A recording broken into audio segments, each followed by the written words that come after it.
So today I'm headed out towards Camp Nelson Confederate Cemetery. It's about 4 miles southeast of Cabot, located in Lonoke County. It's the site of a mass grave with as many as 1,500 soldiers who died of various diseases. In 1862, thousands of Confederate soldiers from Texas and Arkansas began to gather near the settlement of Austin, about 30 miles northeast of Little Rock. Perhaps as many as 20,000 soldiers camped in the area named Camp Hope. Life was routine with the exception of a mutiny in the summer of 1862 by a number of soldiers whose enlistment had expired. After the initial group deserted, they were disgruntled about the lack of pay. 9 were executed to deter additional deserters. During the fall of 1862, the camp was stricken by measles, typhoid, mumps, and a variety of other diseases that proved fatal to as many as 1,500 soldiers who were buried in graves throughout the countryside. One casualty was a popular former colonel of the 10th Texas Infantry, Allison Nelson.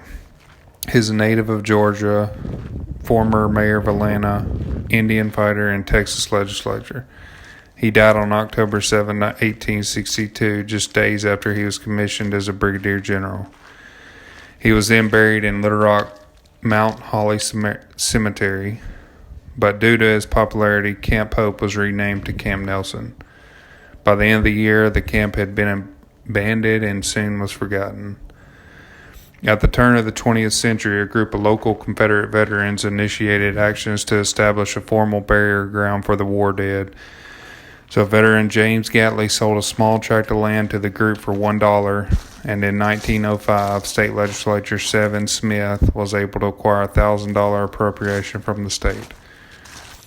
They scoured the countryside looking for graves. Once located, they were opened and the remains were placed into a box or barrel and then taken to the selected burial site and reinterred. Even though 428 individual headstones were placed in 4 equal sections, physical evidence uncovered in 1980 indicated that the dead were buried in a single trench being reinterred in 1905.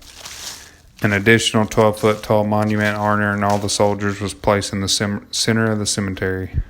The monuments were carved from limestone mined in Independence County. And one thing I noticed is when I was out there is every one of the headstones says unknown soldier. So there's no record of who's there.